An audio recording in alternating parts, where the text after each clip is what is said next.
Graça e paz sejam multiplicados. O pessoal está rindo ali porque na última hora aconteceu um pequeno incidente, mas não é motivo da gente se aborrecer, não. A gente sabe que incidentes acontecem.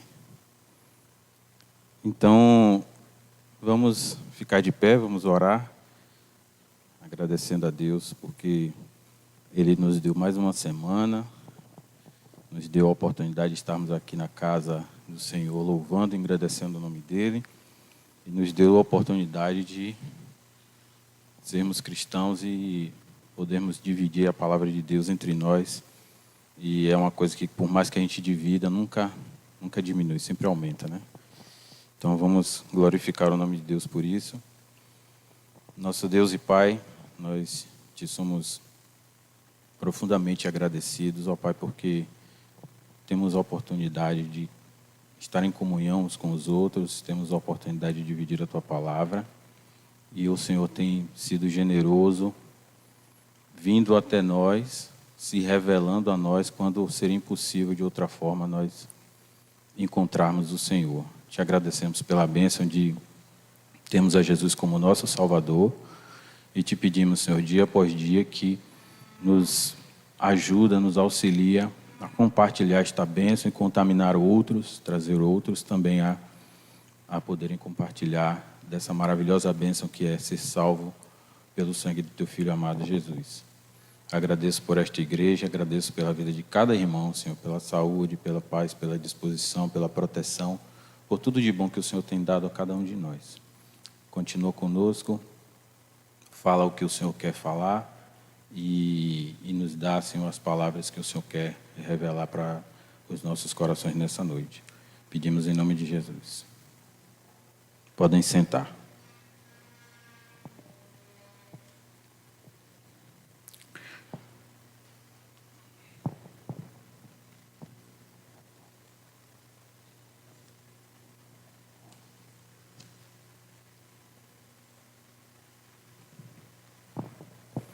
Para mim é uma grande oportunidade estar mais uma vez aqui.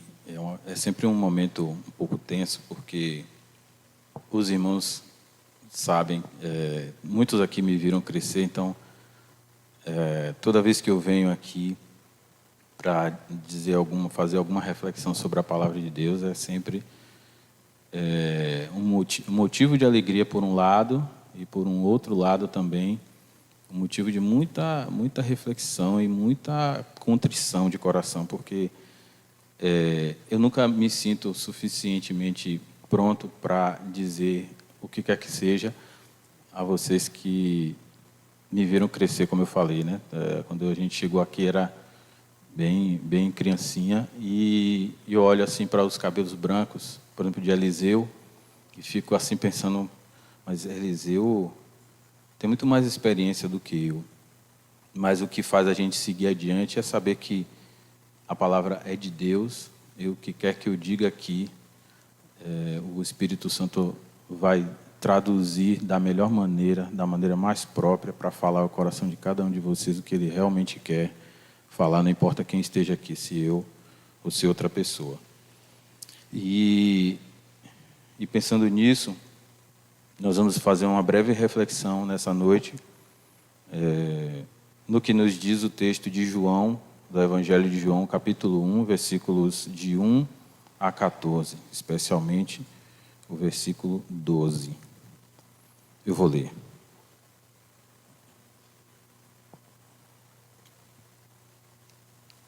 Evangelho de João, capítulo 1, e versículos de 1 a 14.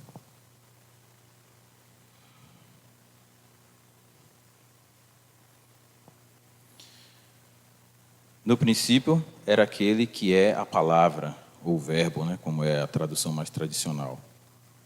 E o verbo estava com Deus, e o verbo era Deus, e ele estava com Deus no princípio. Todas as coisas foram feitas por intermédio dele. Sem ele, nada do que existe teria sido feito. Nele estava a vida, e está e esta era a luz dos homens. A luz brilha nas trevas, e as trevas não a derrotaram. Surgiu um homem enviado por Deus, chamado João.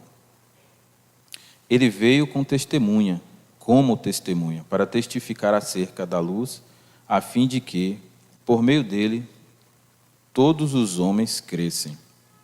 Ele próprio não era a luz, mas veio como testemunha da luz. Estava chegando ao mundo a verdadeira luz, que ilumina todos os homens. Aquele que é a palavra estava no mundo, e o mundo foi feito por intermédio dele, mas o mundo não o reconheceu. Veio para o que era seu, mas os seus não o receberam. Contudo, aos que o receberam, aos que creram em seu nome, deu-lhes o direito de se tornarem filhos de Deus, os quais não nasceram por descendência natural, nem pela vontade da carne, nem pela vontade de algum homem, mas nasceram de Deus. Aquele que é a palavra tornou-se carne e viveu entre nós. Vimos a sua glória, glória como o unigênito, vindo do Pai, cheio de graça e de verdade. Amém. Esses primeiros 14 versículos de João, quase que praticamente resumem toda a história do Evangelho, resumem toda a história de Cristo antes mesmo de ele começar a fazer a narrativa. E eu queria refletir com os irmãos aqui sobre a diferença entre criar e gerar.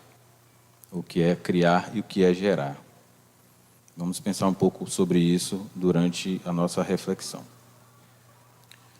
As pessoas comuns costumam rejeitar a teologia. Elas querem uma religião simples e prática. Tudo que dá trabalho, o ser humano caído rejeita. Ele quer o que é mais fácil, o que é mais prático e mais imediato. Tudo que requer uma reflexão ou um exame mais profundo, especialmente um exame de consciência mais profundo, aborrece o homem. Então, isso vale também para a religião. Quando alguém oferece uma teologia que faz com que a gente tenha que pensar, ou que seja complexa demais, é logo rejeitada. E aí, a gente para pensar o seguinte: o que é teologia? O que significa teologia?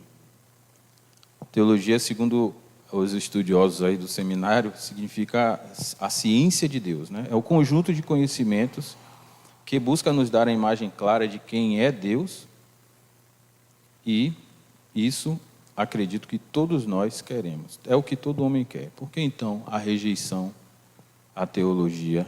Por que essa resistência? Porque é só porque é complicado, só porque é complexo? A gente pode elencar alguns motivos. Primeiro, é mais fácil buscar sensações. A gente vê por aí vários movimentos aí privilegiando-se sensações. E é mais fácil encontrar. Então, quando você busca meras sensações, ou que é mais imediatamente obtido a partir de sensações, você fica mais emocionado, né, do que alguma coisa que faça você pensar mais a fundo.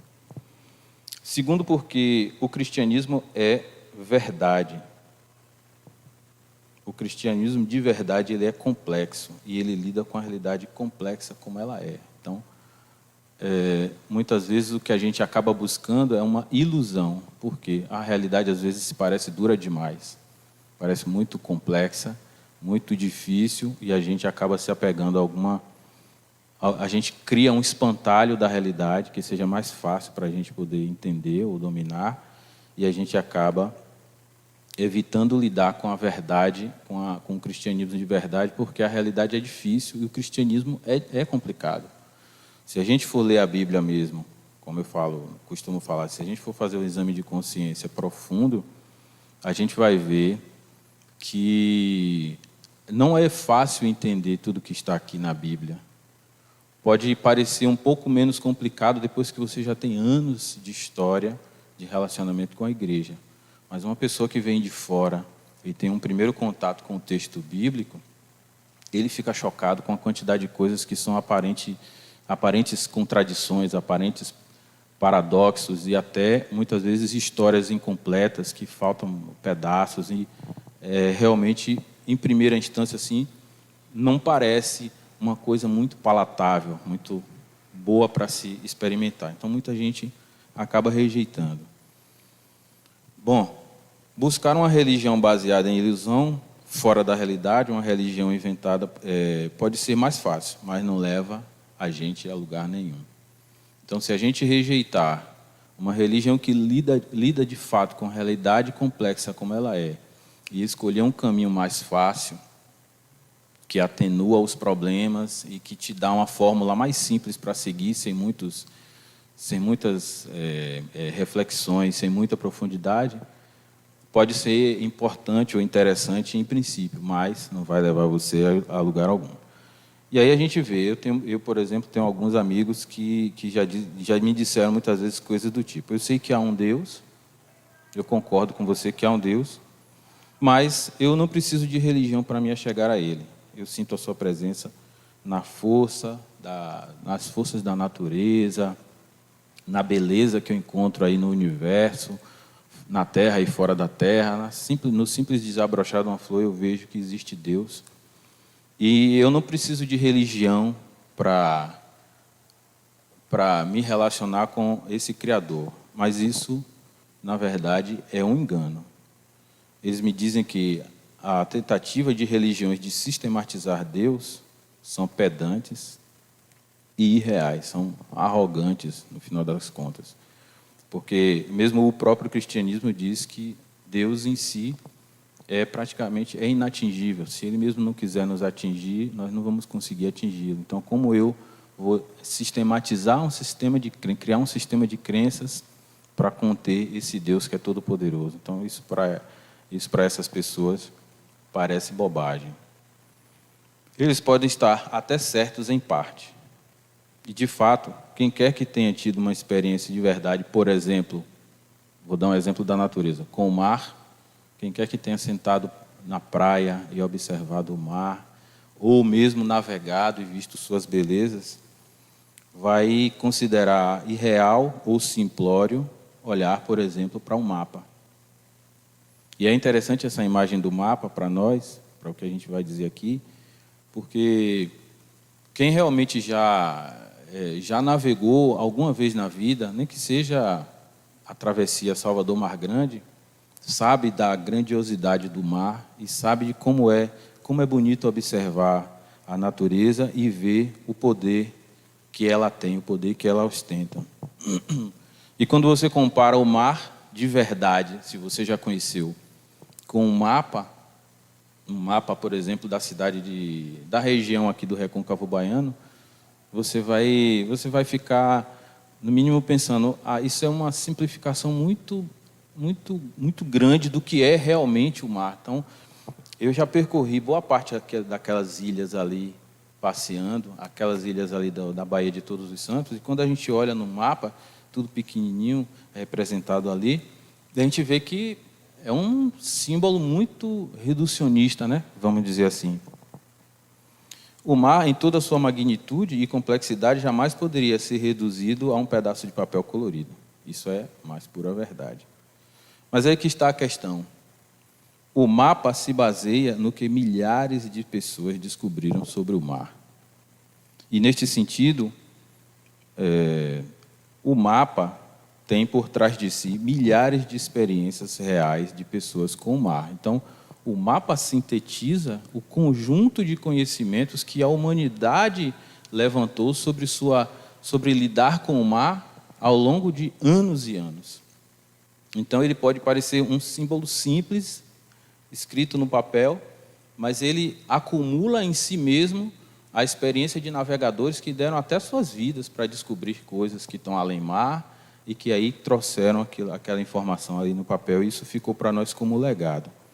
Então, uma pessoa isolada olhando o mar, a partir da praia, tem apenas um vislumbre do que é o mar, enquanto o mar engloba todas as demais experiências. O mapa, ele é o fruto de tudo que as pessoas aprenderam sobre o mar. Estou falando como exemplo, tá? O mapa é uma acumulação de conhecimento de tudo que as pessoas aprenderam sobre o mar ao longo da sua existência. Se você pensar bem, caso deseje empreender uma jornada real no mar, o mapa será muito mais útil do que sua própria experiência olhando somente o mar da praia. Caminhadas na praia serão de pouca serventia se você quiser viajar para a Europa, por exemplo, mas o mapa te ajudaria muito.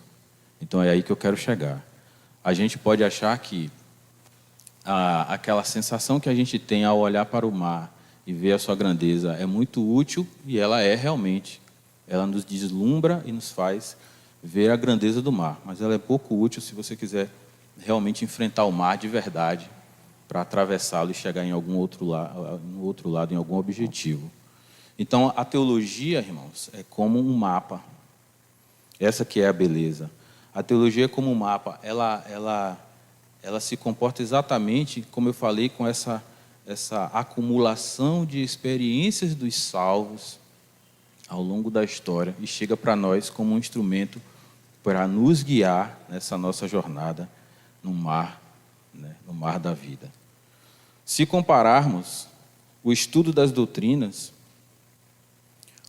de modo teórico, simplesmente em contraposição com experiências pessoais com Deus, pode parecer que as experiências reais são mais empolgantes do que estudar teologia ou ter contato com uma história que está escrita na Bíblia. Mas ocorre que as doutrinas não são Deus, elas são só um mapa. Então,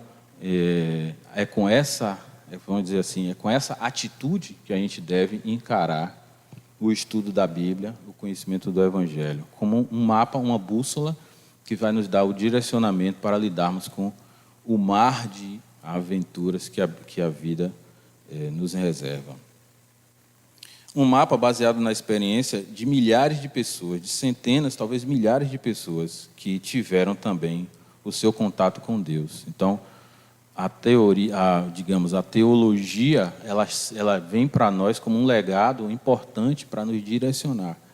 E não como algo que a gente deve curtir ou ler para sentir alguma coisa, mas sim como um manual que vai nos dar direcionamento nas decisões da nossa vida. E este conjunto de experiências é, como todo, mais relevante e mais indicativo de quem Deus é ou quem Ele possa ser do que a minha experiência pessoal isolada. Veja, nas doutrinas da teologia estão sintetizadas todas as experiências de todos os crentes ao longo da história. E isso ninguém pode negar, é maior do que a minha experiência pessoal isolada. Mas onde é que a gente quer chegar? Tanto a nossa experiência pessoal isolada, quanto o conjunto, né, o compilado de todas as experiências dos santos são importantes para a gente empreender a nossa jornada. De resto, se quisermos empreender uma jornada realmente profunda na direção de Deus, precisaremos de um mapa e de ação. Então, o mundo está aí, a realidade, como eu falei, é complexa, é mais complexa do que a gente pode abarcar. Muitas vezes acontecem coisas que a gente não consegue entender, não só do plano físico, como está acontecendo aí, guerras, doenças, tudo mais, mas até no plano espiritual também. E a gente não consegue saber como explicar essas coisas. Elas estão aí e a realidade é complexa. Quando você cai no cristianismo, você vê que ele é complexo também. Por quê? Porque ele lida com todo tipo de coisa errada que a humanidade faz. E aí a gente fica numa encruzilhada. Eu posso seguir por o caminho mais fácil e não chegar a canto nenhum, ou eu posso seguir pelo caminho difícil, complicado, cheio de adendos, cheio de letrinha miúda, de ter a possibilidade de chegar num lugar de verdade. E por isso as religiões baseadas só em sensações são mais fáceis. São só contemplação e nenhum trabalho. Então você senta e espera sentir. Vou sentir, vamos ver o que eu vou sentir hoje. Eu até vou à igreja, mas eu sento lá e quero ter... Deus vai me revelar de algum modo sobrenatural no meu coração. Mas quando é necessário algum trabalho, se debruçar sobre alguma coisa, estudar, se aprofundar, ou mesmo ter alguma ação prática, alguma mudança de vida, aí a coisa já fica mais complicada. Você não chega a lugar nenhum desse jeito. Em outras palavras, a teologia é prática. Ela é um conjunto de informações para nós que, como um mapa, só tem interesse ou validade se eu me mover. Porque o mapa indica a direção. Se eu não vou me mover, o mapa é inútil. Mas se eu quero realmente me mover de onde eu estou para mais perto de Deus, ou para qualquer outro lugar que seja, aí o mapa começa a fazer sentido. Então, seguindo, as ideias religiosas difundidas por aí apresentam Jesus como mais um mestre da moral, alguém que simplesmente nos trouxe mais bons conselhos. Isso é outra ideia que a gente encontra por aí. Jesus Cristo, as pessoas já não conseguem mais negar a sua existência histórica, eles começam agora a negar a sua divindade. Então, Jesus Cristo até existiu, lá fora se diz. Mas, bem, ele foi como Aristóteles, ou como Confúcio, ou como, para dizer um da atualidade aí, Dalai Lama. É só mais uma pessoa que trouxe bons conselhos e que a gente deve seguir esses conselhos. Se isso fosse verdade, o cristianismo não transformaria a humanidade como fez. Porque bons conselhos há desde sempre. Basta ver grandes filósofos do passado, reis do passado, tudo que a gente tem de informação, desde cedo, Código de Hammurabi, Epopeia de Gilgamesh, mitos gregos, tudo repleto de bons conselhos. E a humanidade nunca se preocupou de verdade em seguir bons conselhos. Então, por que seria diferente com Jesus? Porque Jesus seria um mestre melhor? Se eu já não sigo outros, por que seguiria Jesus? E por que Jesus é diferente? Jesus é diferente porque, enquanto vivo, ele alegou em sã consciência ser o Filho de Deus. Isso é o que é mais chocante em Jesus. Até então, todos alegavam vamos dizer assim, algum argumento para a sua própria religião. Mas nenhum sacerdote de nenhuma religião, até hoje, alegou ser o próprio Filho de Deus. O Deus verdadeiro, eterno, que criou todas as coisas. Alguém pode até simbolizar ser filho do sol ou filho de alguma divindade pagã, mas Jesus chegou em sã consciência e disse: eu sou o Filho de Deus, eu e o Pai somos um. E não foi para chocar, ele de fato disse isso do começo até o fim do seu ministério. E fez milhões de coisas que algumas estão registradas no Evangelho e a Bíblia diz que outras, se a gente fosse registrar, não haveria livros que coubessem. Ele fez milagres que atestaram o seu poder e ele dizia que era Deus e era homem.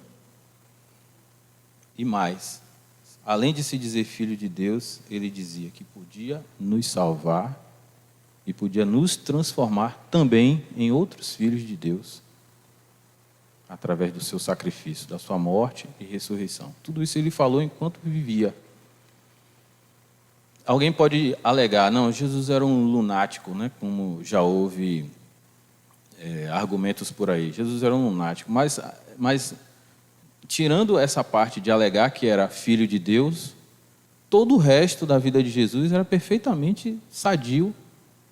Seu comportamento, sua maneira de pensar, seus ensinamentos, todas as curas que ele realizou, tudo levava a crer que ele era um homem em domínio de sua consciência, não era um louco. Como é que duas coisas contraditórias como essas podem habitar a mesma pessoa? Você alegar que é o Filho de Deus e ao mesmo tempo atestar que você não é louco. Só tem uma resposta. Ele era e é, de fato, o Filho de Deus. O problema é que é uma coisa grandiosa demais para a gente entender, a menos que a gente aceite sem entender para depois entender, depois de ter aceitado, começar a entender. E o chocante, o mais chocante de tudo é ele dizer que consegue nos transformar em filhos de Deus também. Se a gente aceitá-lo, ele diz que a gente pode também se tornar um filho de Deus. Ora, ele é Deus,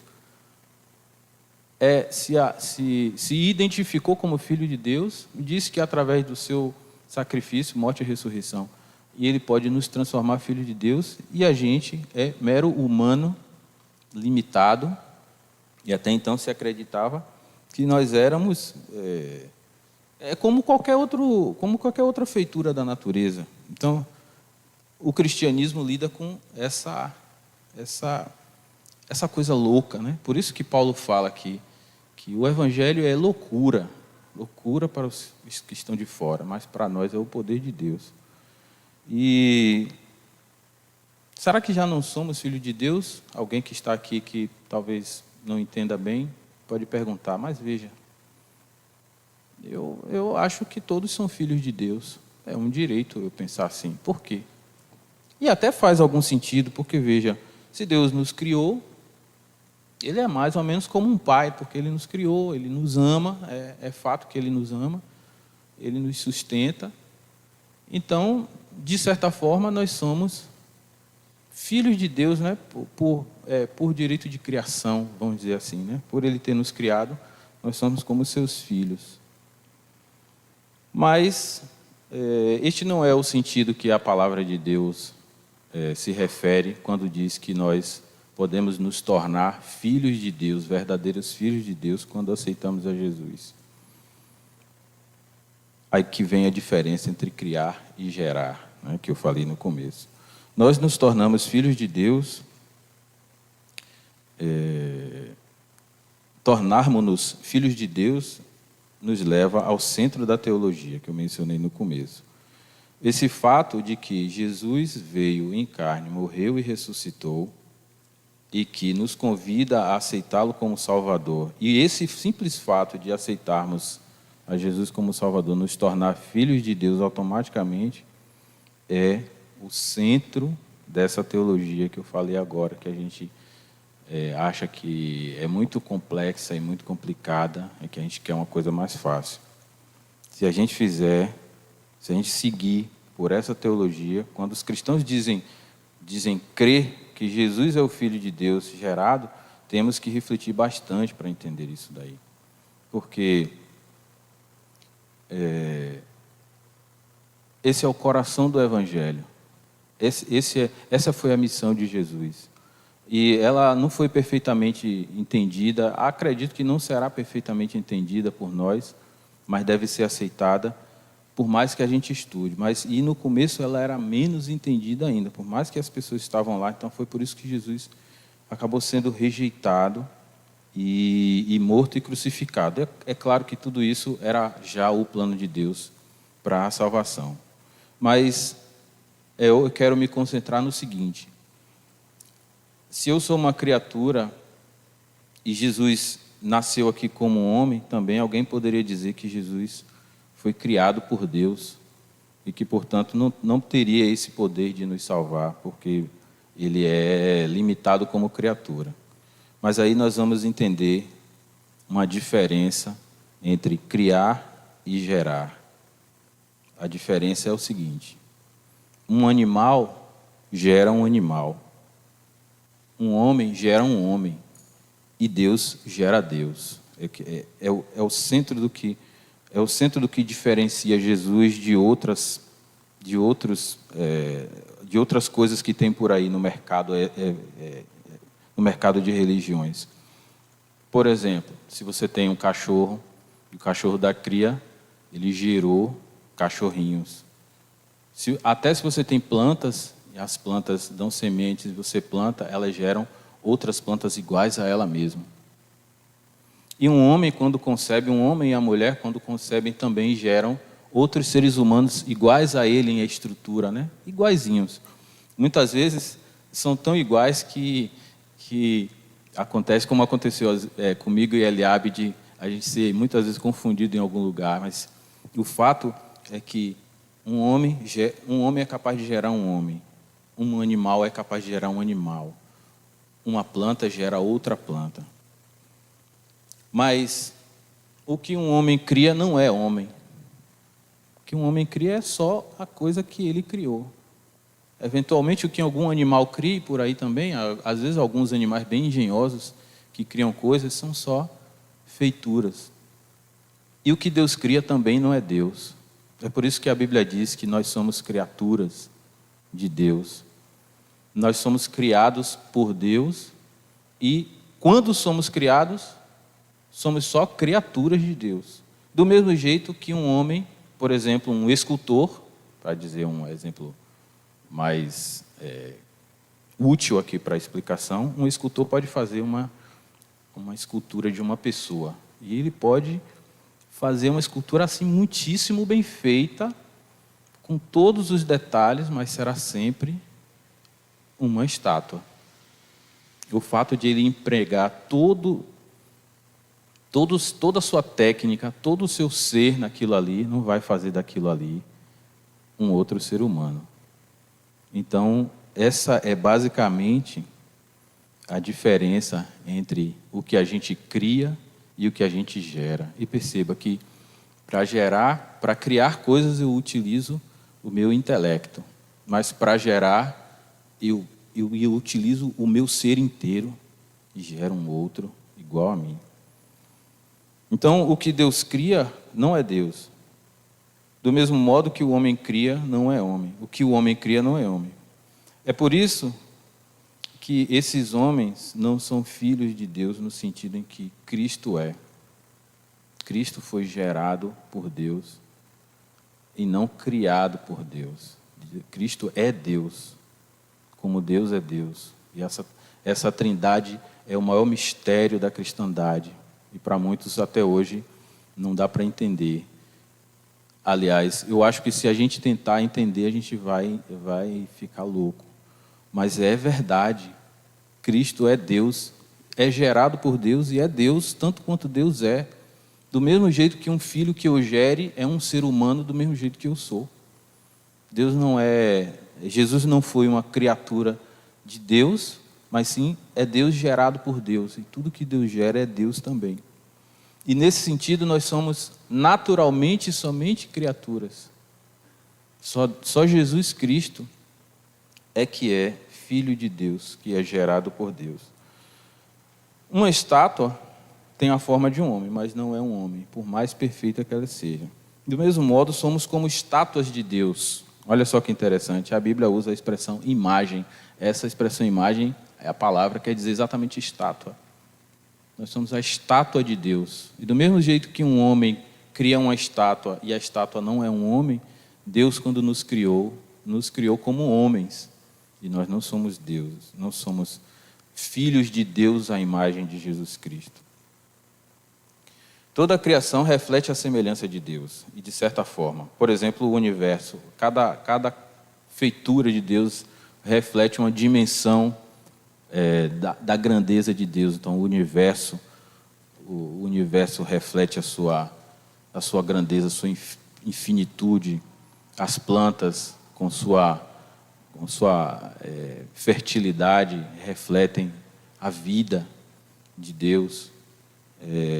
Animais, com sua fertilidade, e até com instintos de grupo e de proteção, refletem de modo muito, vamos dizer assim, primitivo, mas refletem também o amor de Deus, refletem o cuidado de Deus. E o homem é a obra de Deus que mais reflete, que é mais semelhante a Deus dentre todas as obras, porque o homem tem raciocínio, tem vontade e ama, acima de tudo. O homem, por ele mesmo, não é capaz de amar, mas pode exercer amor. Então, nós somos a feitura de Deus, que é mais semelhante a Ele. Mas o que o homem não possui em sua condição natural é a vida espiritual. Essa vida espiritual é que falta ao homem para que ele se torne um filho de Deus, como Jesus Cristo é. A vida natural se corrompe e se dissipa. e com o tempo ela desbota. E a vida natural, a vida que nós temos, que em parte é a mesma que toda a natureza tem, ela requer recursos externos para continuar. Ela requer água, ela requer luz, ela requer alimento. E sem isso a vida vai saindo de nós. Mas a vida espiritual é diferente. A vida espiritual, ela vem direto de Deus, e ela é Deus dentro de nós. E ela flui desde a eternidade de Deus, porque Deus é eterno. E a diferença entre elas é como a diferença entre um homem e uma estátua. É disso que se ocupa o cristianismo. A diferença entre um homem somente com a vida natural e um homem com a vida espiritual é a mesma diferença entre um ser humano vivo e uma estátua. Eles são de mundos diferentes. Então, quando a gente recebe a Jesus Cristo, a gente se transforma. É como se a gente ganhasse o novo sopro de vida, como Adão, que era de fato uma estátua de barro no paraíso, quando recebeu o sopro, se tornou alma vivente.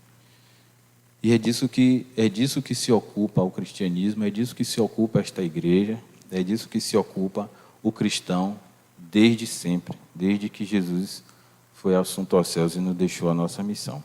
A teologia cristã é precisamente o mapa que nos leva de uma mera estátua sem vida a um ser humano vivo do ponto de vista espiritual. É só com este mapa que a gente consegue transformar estátuas, que são a imagem de Deus, em verdadeiros filhos de Deus. É só com esse mapa que a gente consegue transformar um conteúdo todo de pedra, todo oco e sem vida, em uma pessoa com vida e com vida abundante. E isso tem acontecido já há 2000 anos. Jesus nos deixou o seu ministério, veio em carne, viveu, morreu, ressuscitou. Essa semente, né, esse mapa da vida espiritual foi passado para a igreja primitiva e ela foi passando até chegar a nós hoje.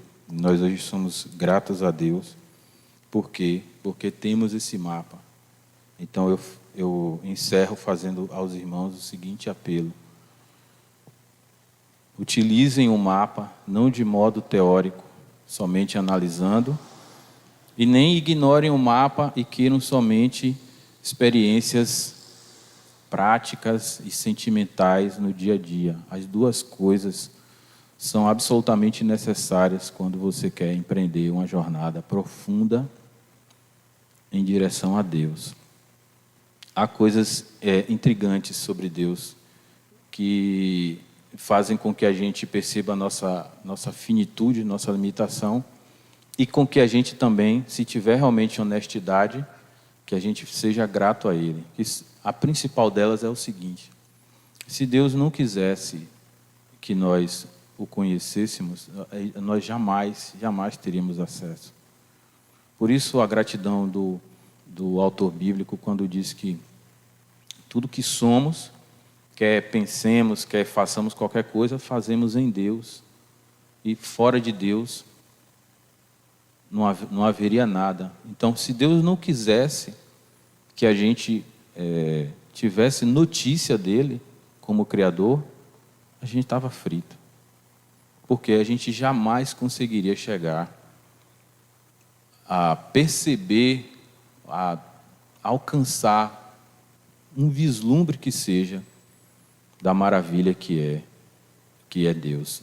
E como Ele é um Criador amoroso, que nos fez não para sofrer, mas para buscarmos ser iguais a Ele, Ele veio se manifestando na história, pouco a pouco, até que chegasse a plenitude do tempo e Jesus pudesse vir como o seu próprio Filho encarnado.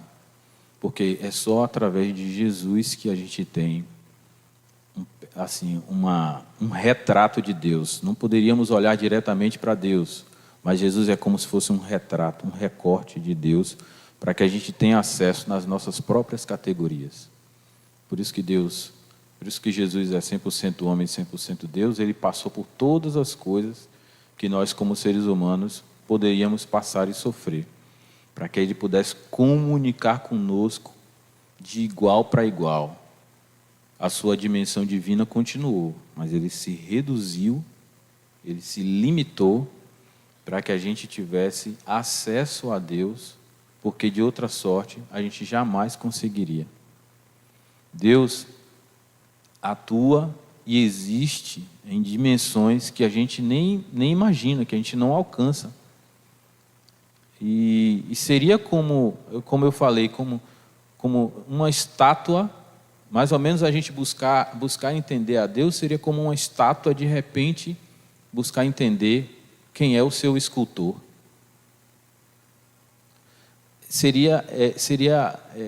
É improvável, eu diria impossível. Então, Deus, sabendo disso, sendo o nosso Criador, sabendo da nossa limitação, Ele foi deixando sinais e dizendo: quero me comunicar com vocês. Quero conversar com vocês, quero saber quem vocês são, quero saber o que vocês sentem.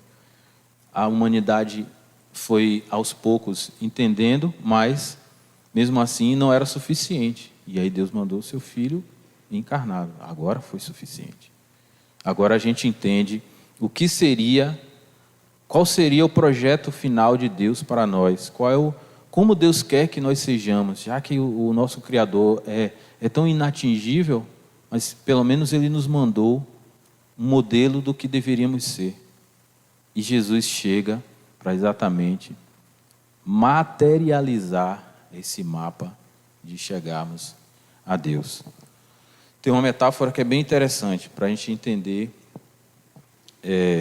como apesar de todo o seu poder, de toda a sua magnanimidade, como Deus se comunica conosco, se rebaixa ao ponto de manter uma amizade, de ter o interesse de manter uma amizade conosco, né?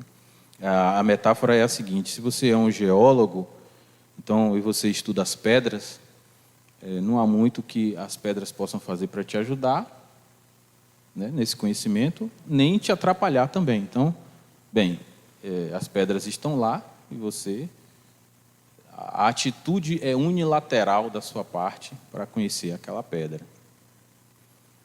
Alguma vai ser mais dura, outra mais mole, mas de modo geral as pedras não vão oferecer nem ajuda e nem vão te atrapalhar. Se você sobe um pouco o nível e tenta entender, por exemplo, um animal, ou estabelecer uma relação com o animal, ou pelo menos estudá-lo, aí a coisa já fica mais complicada. Porque aí você vai precisar se disfarçar e ficar num ambiente em que não chame a atenção dele e ele não tenha vontade súbita de fugir de você. Então, é um pouco mais difícil, mas ainda dá para fazer. Por quê? Porque só depende de você. O animal pode atrapalhar um pouco, né? Ele tem vontade própria, ele vai, a menos que você use métodos, ele pode oferecer alguma dificuldade. Agora pense se você quer se relacionar com outra pessoa, quando você quer conhecer outra pessoa. Porque com outra pessoa é diferente de plantas e animais. Ou você se aproxima da pessoa nos termos dela e conquista aquela amizade de modo que ela queira revelar alguma coisa, ou então você não vai saber nada da essência dela. Então percebem que com Deus é a mesma coisa?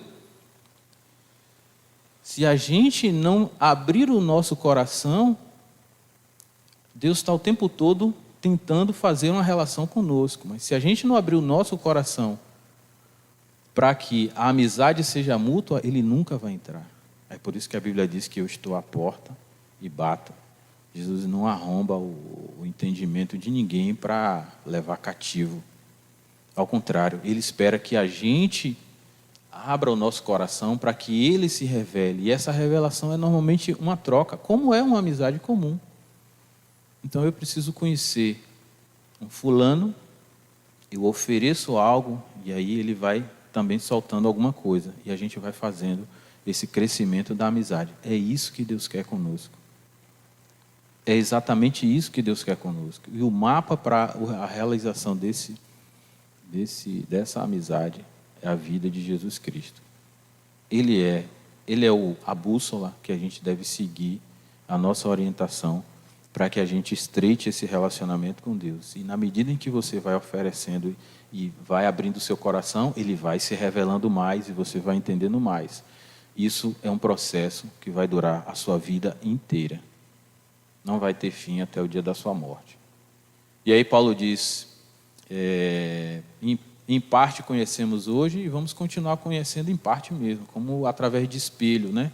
Os espelhos na época de Paulo eram de metal, não eram de vidro, eram de metal polido. Então, eles viam as pessoas de modo muito precário, borrado. Então, ele dizia, nós vemos através de espelho, mas então veremos face a face. E aí o relacionamento vai se completar. A nossa missão aqui é passar a vida inteirinha tentando nos aproximar de Deus. E que os irmãos reflitam sobre essa bússola, que é o Evangelho, que é a teologia, e que empreendam um esforço, né? Que levem a sério esse princípio de que a teologia é prática.